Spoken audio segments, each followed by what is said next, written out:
Innal hamdalillah, segala puji bagi Allah Subhanahu wa taala. Nahmaduhu wa nasta'inuhu wa nastaghfiruh. Hanya kepadanya kita selalu memuji, meminta pertolongan serta bertaubat dari dosa-dosa kita. Wa na'udzu billahi min syururi anfusina. Dan hanya kepada Allah pula kita meminta agar dijauhkan dari keburukan-keburukan diri kita. Wa min sayyiati a'malina, dan dari segala dosa yang pernah kita lakukan. May yahdihillahu fala mudhillalah. Barang siapa yang telah Allah berikan petunjuk maka tidak akan pernah sesat selamanya. Wa may yudlilhu fala hadiyalah. Dan barang siapa yang telah Allah sesatkan maka tidak akan mendapatkan petunjuk selamanya. Asyhadu an la ilaha illallah wahdahu la syarikalah wa asyhadu anna Muhammadan abduhu wa rasuluh. Saya bersaksi tiada Tuhan yang berhak disembah kecuali Allah, dan Muhammad benar-benar hamba juga utusannya. Qala Allah Ta'ala, Allah mengingatkan dalam kitabnya, Ya ayyuhalladzina amanu taqullaha haqqa tuqatihi wa la tamutunna illa wa antum muslimun.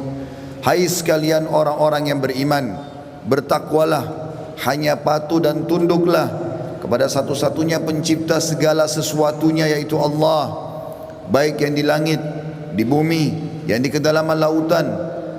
Sebenar-benar patuh dan tunduk, dan jangan pernah kalian meninggal dunia kecuali dalam keadaan Islam. Di ayat yang lain Allah pun berfirman, qala Allah Ta'ala, Ya ayuhan nasu taqu rabbakum alladhi khalaqakum min nafsin wahidah wa khalaqa minha zawjaha wa batha minhuma rijalan katsiran wa nisaa wattaqullaha alladhi tasaaluna bihi wal arham innallaha kana 'alaikum raqiba.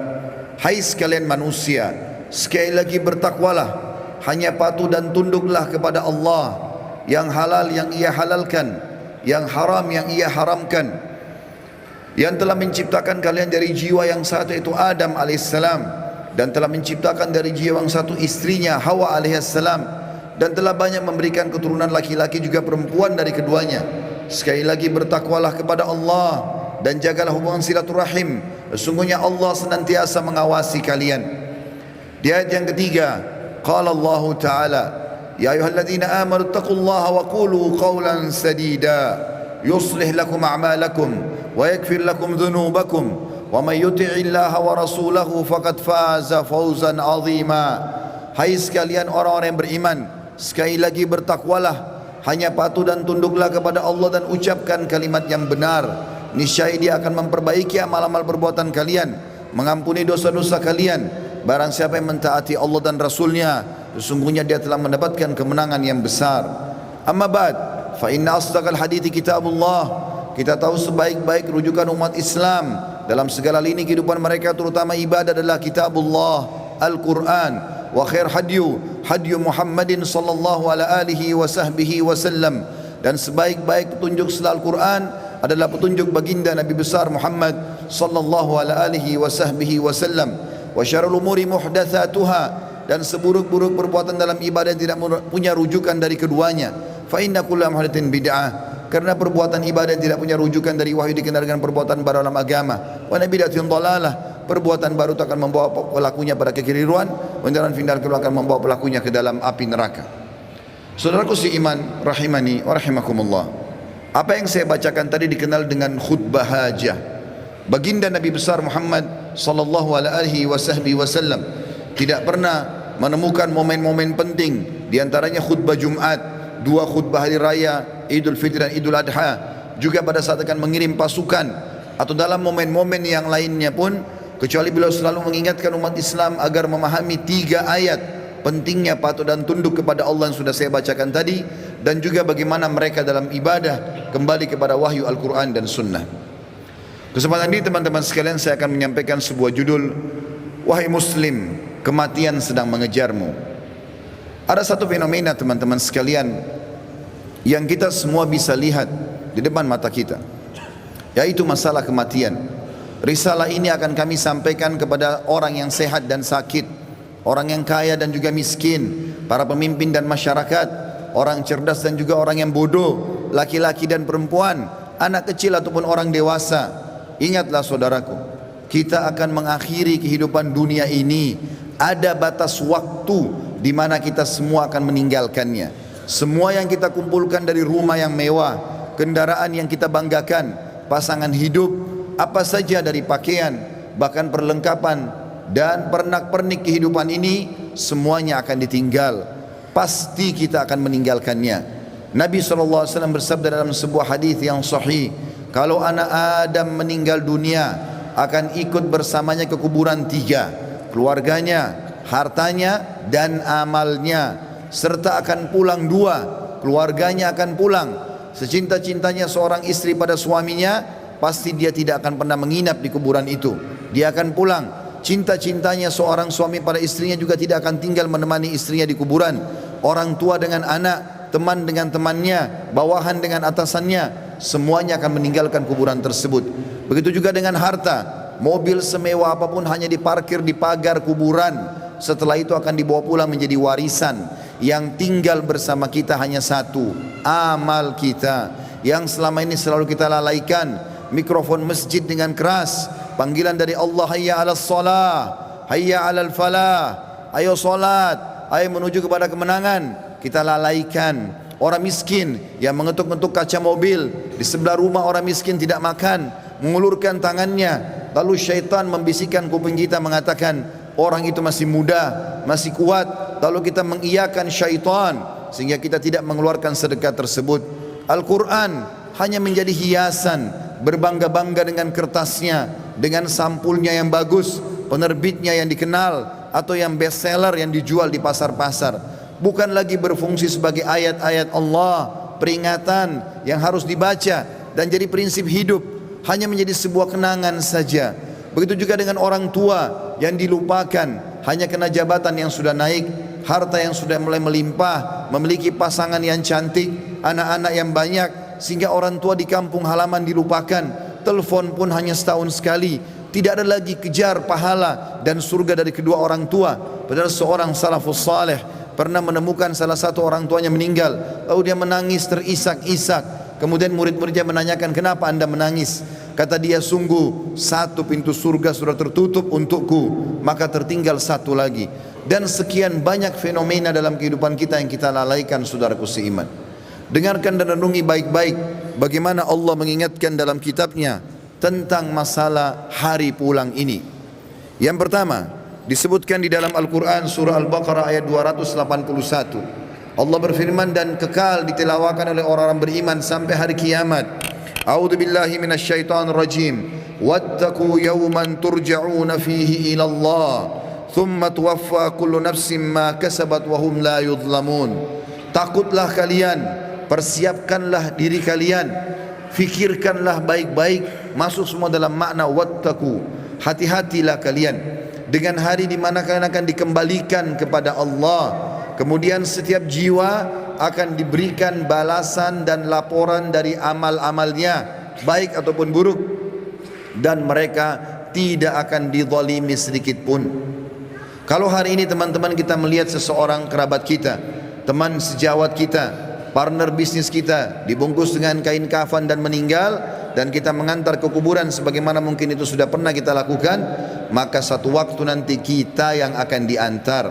Teman-teman sekalian masih malas sholat, sholatlah teman-teman sebelum anda disolati oleh orang-orang.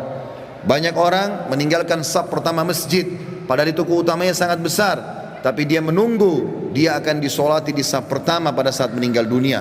Ini kerugian, penyesalan akan datang terakhir, saudaraku seiman. Dalam ayat lain Allah berfirman dalam surah Al-Baqarah ayat 48, A'udzu billahi minasyaitonir rajim.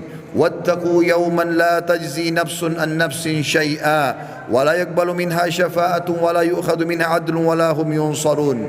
Hati-hatilah kalian, perhatikan baik-baik, renungi baik-baik, kata Allah, hari di mana tidak ada lagi jiwa bisa membantu jiwa yang lain, dan tidak akan diterima lagi rekomendasi-rekomendasi, pertolongan-pertolongan, dan juga tidak akan pernah ada yang bisa memenangkan.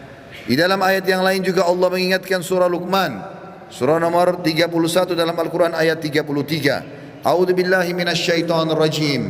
Ya ayyuhan nas, ya ayyuhan nas ittaqu rabbakum wakhshaw yawman la yajzi walidun an waladi wala mauludun huwa jazin an walidihi syai'a inna wa'dallahi haqq fala taghurrannakumul hayatud dunya wala yaghurrannakum billahil garur.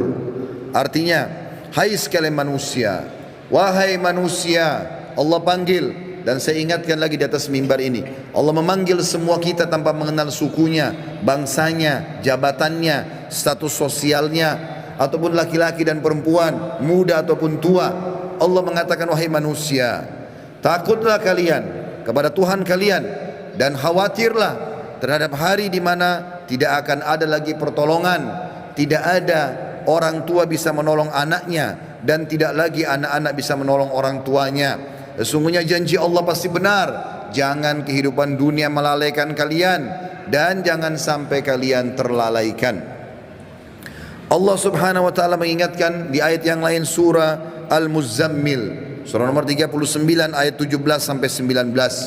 Allah berfirman, a'udzubillahi minasyaitonir rajim. Fa kaifa tattaquna in kafartum yawman yaj'alul wildanu shiba. Bagaimana kalian bisa memungkiri hari di mana anak kecil pun bisa menjadi tua tiba-tiba? As-sama'u munfatirum bih, pada hari kiamat nanti maka langit-langit pun akan pecah. Kana wa'duhu maf'ula, dan itu janji Allah pasti akan terjadi. Inna hadhihi tadhkirah, ini adalah peringatan yang sangat bermanfaat. Faman syaa'a attakhadha ila rabbih sabila, siapa yang berakal maka dia segera mengambil jalan menuju ke Tuhannya. Saudaraku seiman, ada seorang soleh dulu kaya raya di zaman tabi'in di Irak. Dia lagi duduk di kebun kurmanya. Orang ini kebetulan sering ibadah, rajin sekali ibadah. Satu waktu dia pernah lalai beribadah. Ada beberapa waktu dari amal-amal sunnah yang dia tinggalkan, bukan amal wajib. Lalu kemudian di kebun kurmanya dia duduk, dan sering kali dalam beberapa hari di mana dia lalai itu, dia mengurus pegawainya memetik kurma-kurma yang masih segar, ditaruh di depannya, lalu dia menyuruh semuanya bubar untuk dia nikmati sendiri kurma itu. Pada saat dan kebunnya ini ditutup dengan pagar yang sangat tinggi, tidak ada yang bisa masuk, penjaga yang sangat ketat. Maka pada saat dia lagi duduk menikmati kurma tersebut, tiba-tiba di depannya semak belukar ya bergerak seakan-akan ada orang. Maka dia sambil marah mengatakan, siapa kamu? Begitu beraninya kamu masuk ke dalam kebunku tanpa izin. Maka tiba-tiba keluar dari semak belukar tersebut orang yang dia tidak kenal. Lalu orang itu mengatakan, sesungguhnya aku adalah sosok yang tidak butuh izin untuk datang ke tempat siapapun. Aku sosok yang selalu ditakuti oleh seluruh raja-raja dan orang-orang yang membongkok atau menyombongkan diri. Aku sosok yang selalu kalau datang tidak pernah terlambat dalam menyelesaikan urusanku. Maka tiba-tiba orang soleh dan kaya ini menundukkan matanya yang tadinya melotot karena merasa marah, tiba-tiba dia ketakutan. Lalu dia mengucapkan kalimat, apakah Allah masih memberikan aku kesempatan untuk kembali? Maka dia pun, orang itu pun mengatakan, masih ada beberapa waktu untukmu, maka bertaubatlah. Tiba-tiba orang itu menangis, kemudian dia angkat kepalanya, orang yang tadi menyampaikan berita itu sudah hilang. Teman-teman sekalian, kita tidak butuh menunggu kita sakit masuk ke ruangan ICU baru mati. Kita juga tidak butuh teman-teman sekalian untuk menjadi tua dan ubanan semua rambut kita baru kita meninggal dunia. Kita tidak butuh tiba-tiba teman-teman stroke ataupun tubuh kita melemah atau kulit kita keriput baru kita meninggal dunia. Berapa banyak anak kecil yang masih muda pada saat ajalnya datang semuanya meninggal dunia. Mati fenomena yang tidak bisa kita menghindar darinya. Perhatikan baik-baik, Allah berfirman di dalam surah Al-Imran, surah nomor 3 ayat 185. A'udzu billahi minasyaitonir rajim. Kullu nafsin dha'iqatul maut wa innama tuwaffawna ujurakum yaumal qiyamah. Faman zuhziha 'anil nari wa udkhilal jannata faqad faz. Wa mal hayatud dunya illa mata'ul gurur. Semua yang bernyawa pasti merasakan kematian, dan mati adalah terlepasnya ruh dari jasad seseorang dan pindahnya dia ke alam abadi akhirat sana. Dan setiap jiwa akan diberikan balasan pada hari kiamat sesuai dengan amalnya. Maka siapa yang bisa diselamatkan pada hari kiamat dari api neraka, kemudian masuk ke dalam surga, sungguh dia telah beruntung. Ketahuilah, kehidupan dunia hanyalah kehidupan yang menipu belaka.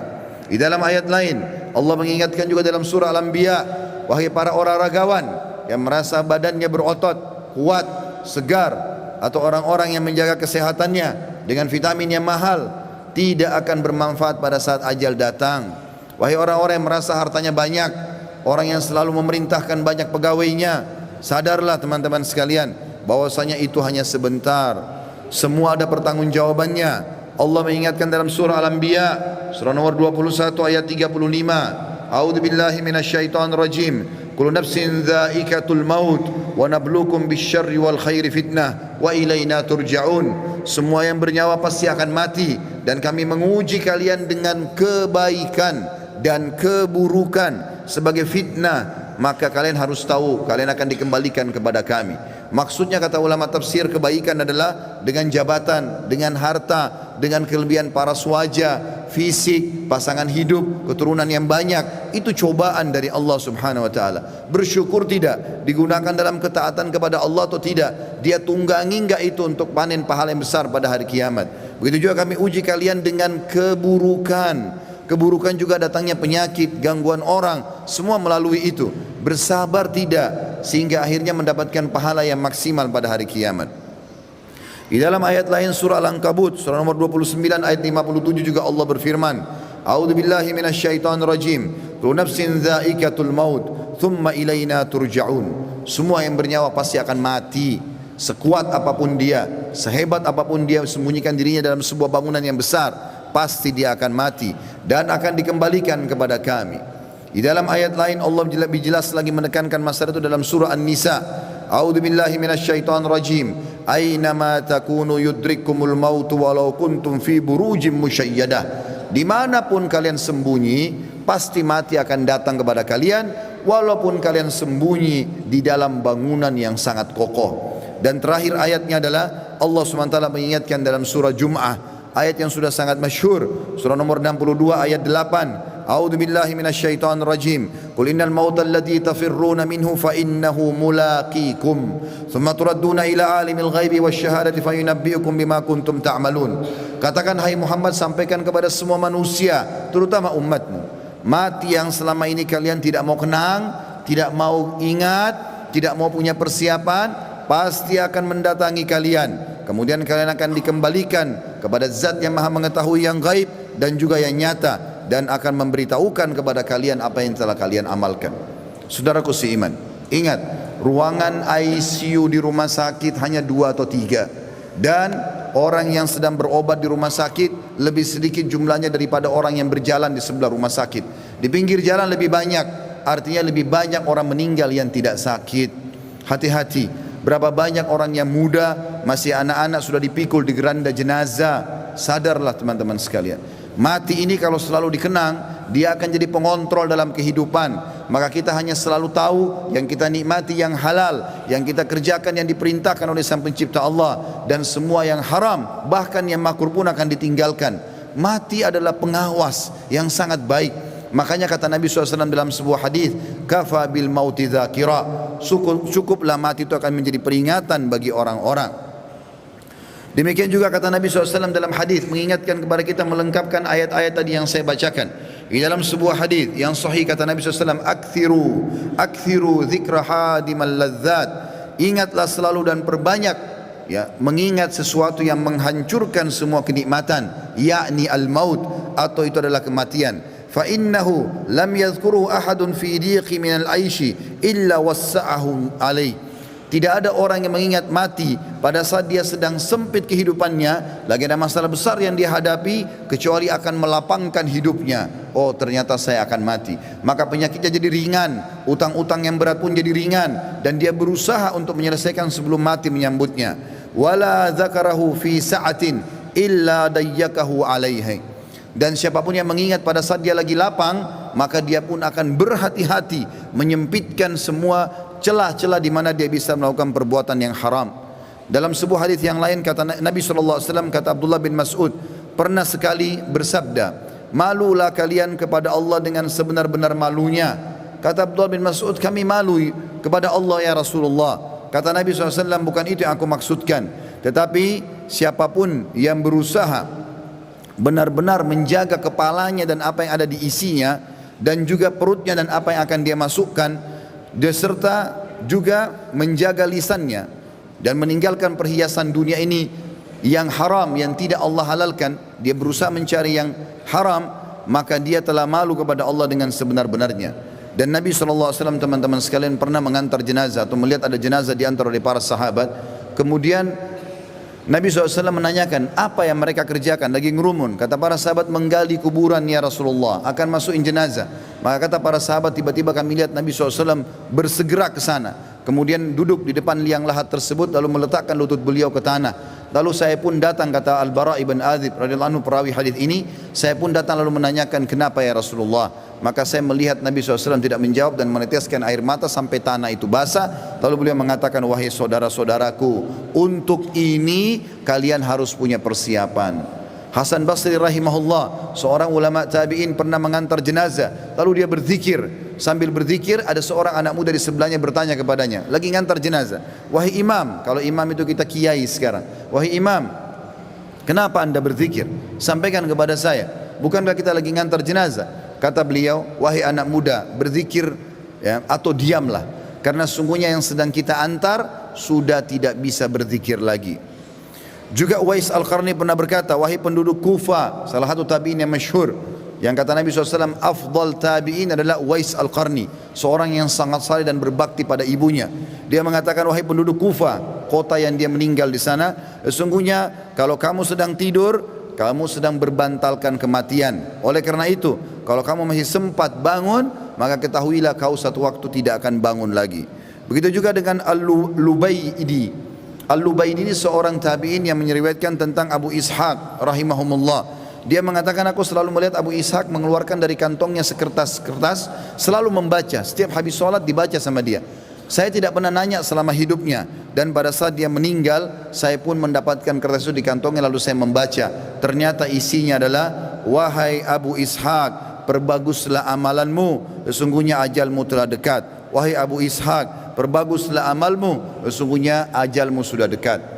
Saudaraku seiman, sebagai penutup dalam khutbah ini bukan bermaksud menakut-nakuti, tetapi kita harus sadar sebagai seorang muslim, salah satu rukun iman kita iman kepada hari kiamat, rukun iman yang kelima, dan rentetannya adalah mengetahui kematian akan datang, mengetahui adanya alam barzah, dan juga kita tahu akan ada pembangkitan hari kiamat dan ditimbang amal baik dan amal buruk, serta juga akan ada surga dan neraka. Ini penentuan terbaiknya adalah pada saat sekarang kita masih hidup. Jangan terus-menerus lalai. Cukuplah yang telah berlalu. Kata para ulama, kalau yang berlalu adalah kebaikan, bersyukurlah dari amal soleh. Kalau perbuatan buruk, maka bertaubatlah. Kalau seandainya yang sedang kamu lakukan, kalau kamu masih hidup hari ini, perbaikilah amalmu hari ini, dan hari esok kau hanya bisa membuat program. Oleh karena itu teman-teman sekalian, hati-hatilah dengan masalah-masalah seperti ini. Sebaiknya setiap muslim harus sadar, memperbanyak mendalamkan ilmu agama dan beramal soleh, serta bertobat dari dosa-dosanya. Aku qauli hadza, saya sudah mengucapkan perkataan ini, wa astaghfirullah li wa lakum, dan saya beristighfar kepada Allah dan mengajak jemaah istighfar kepada Allah. Innahu huwal ghafurur rahim, sesungguhnya dia maha menerima tobat hamba-hambanya dan juga maha pengasih.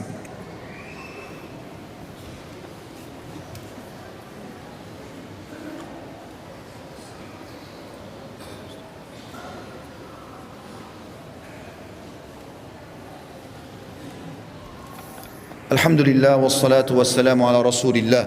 Segala puji bagi Allah subhanahu wa ta'ala, juga salawat dan taslim kepada Nabi besar Muhammad sallallahu alaihi wasallam. Sebelum berdoa teman-teman sekalian, Uthman bin Affan radhiyallahu anhu, di masa akhir hidup beliau, Uthman bin Affan tidak ada seorang muslim pun mungkin yang tidak mengenalnya, anak mantu Nabi sallallahu alaihi wasallam dan dijamin baginya surga. Pernah membaca ayat tentang kuburan, hatta zurtumul maqabir. Kemudian beliau menangis, meneteskan air mata sampai pipinya semua basah, jenggotnya basah, dan Qur'annya pun yang dia pakai baca basah. Sampai karena tidak tahan lagi dia pingsan. Istrinya datang membangunkan, tidak bisa bangun. Lalu istrinya memanggil beberapa sahabat yang masih hidup waktu itu, kemudian mengatakan, coba lihat Uthman. Mereka pun datang membangunkan, tidak bangun, sampai dipercikan air berulang kali, barulah Uthman bangun. Lalu ditanya oleh beberapa sahabat, wahai Uthman, kenapa anda sampai pingsan baca Al-Quran? Kata dia, saya membaca ayat tentang kuburan, maka saya pun ketakutan. Maka kata orang-orang di sekitarnya, apakah kamu takut sementara kamu ini siapa? Anak mantu Nabi SAW, dapat jaminan surga, dan sudah banyak sekali hadis-hadis yang merupakan keutamaan kamu. Maka Uthman mengatakan, betul yang kalian ucapkan. Nabi SAW menjamin bagiku surga, tapi Nabi SAW tidak menjamin bagiku kuburan. Mungkin aku disiksa dulu, kemudian baru aku menuju ke sana. Oleh karena itu teman-teman sekalian, tidak ada jaminan bagi seseorang kalau dia akan selamat, dan yang akan menyelamatkan dia hanya diri dia sendiri. Makin ikhlas, makin banyak amal, maka makin selamatlah dia. Ada hadis Nabi SAW tentang hari Jumat, dua buah hadis yang memerintahkan kita untuk berdoa. Yang pertama teman-teman sekalian adalah hadis riwayat Imam Muslim. Kata Nabi SAW, hari Jumat ada waktu pasti diterima doa. Dan itu kata Nabi SAW, kejarlah pada saat imam atau khatib sedang duduk di khutbah kedua sampai diiqamahkan solat. Makanya semua khatib-khatib di mimbar kaum muslimin pasti berdoa di khutbah kedua, karena tahu itu waktu mustajab. Dalam hadis yang lain riwayat An-Nasai, kata Nabi SAW, Jumat 12 waktu, dari subuh sampai maghrib. Tidak ada seorang muslim yang berdoa di 12 waktu itu kecuali diijabah oleh Allah, dan perbanyak doa selepas asar sampai terbenam matahari. Maka jangan sia-siakan dua waktu ini. Sekarang kita hadirkan hati dan fikiran kita untuk berdoa kepada Allah Subhanahu wa taala, semoga Allah kabulkan. Dan sebentar selepas asar sampai menjelang maghrib, maka berdoalah dan sampaikan hajatmu hai saudaraku kepada Tuhanmu, karena Tuhanmu Maha Pengampun dan Maha penerima taubat hamba-hambanya. Alhamdulillahi Rabbil Alamin. Kami memuji-Mu ya Allah sebagaimana layak Kau dipuji sebagai pencipta. Kami tahu dan yakin Engkau sedang melihat kami kerana Engkau Maha melihat, mendengar kami kerana Engkau Maha mendengar, dan mengetahui semua niat dan gerak-gerik kami kerana Engkau Maha mengetahui. Kami tidak berkumpul di rumah-Mu ini ya Allah kecuali untuk menjalankan salah satu perintah-Mu. Maka terimalah amal ini dengan pahala yang sempurna. Ya Allah, terimalah seluruh amal-amal kami yang telah kami lakukan dari awal kami balik, semuanya dengan pahala yang sempurna. Begitu pula yang sedang kami kerjakan, begitu juga yang akan kami kerjakan sampai menjelang ajal datang nanti. Begitu juga dengan amal kedua orang tua kami dan seluruh kerabat kami. Ya Allah, ampunilah kami, kedua orang tua kami, seluruh kerabat kami, muslimin dan muslimat, mukminin dan mukminat, yang hidup dan juga yang sudah meninggal. Ya Allah, kami mohon kepadamu agar Engkau menjadikan negeri kami Indonesia negara yang aman, tentram, damai. Seluruh umat Islam di bawah naungan ukhuwah Islamiyah, diangkat perselisihan di antara mereka, dan dalam ibadah mereka kembali kepada wahyu Al-Quran dan Sunnah. Dan karuniakan kami ya Allah pemimpin muslim yang adil, yang kembali kepada Al-Quran dan Sunnah, meninggikan agamamu ya Allah, dan menyebarkan keadilan serta kemakmuran di tengah-tengah masyarakat. Lunasilah utang negeri ini, dan jadikanlah negeri kami negeri yang makmur, tentram, dan menjadi contoh bagi negara-negara yang lain. Dan kami mohon kepadamu ya Allah agar Engkau menolong saudara kami di Palestina, di Syria, di Yaman, di Irak, di Myanmar, di Ahsa, dimanapun mereka berada sedang tertindas. Ikhlaskan niat mereka, terima para syuhada mereka, mulakan Islam di tangan mereka dan tangan kami semua, serta ikut sertakan kami bersama mereka di pahala, baik dengan doa, dengan harta, juga dengan jiwa kami. Dan ya Allah, satukanlah kami semua yang hadir di majlis ini di Jumat yang mulia ini di surga Firdaus tanpa hisab. Wa sallallahu nabiyana Muhammadin walhamdulillahi rabbil alamin. Inna Allah ya'muru bil adli wal ihsan. Ketahuilah saudaraku seiman, Allah selalu menyuruh kita berbuat kebaikan dan keadilan. Wa yanha 'anil fahsya'i wal munkari wal baghi. Allah larang perbuatan mungkar, keji dan maksiat. Ya'idzukum la'allakum tadhakkarun. Itu peringatan dari Allah, jadikan sebagai pegangan hidup kalian. Fadhkurullahal azima yadhkurkum. Ingat selalu Allah, Allah akan ingat kepada kalian.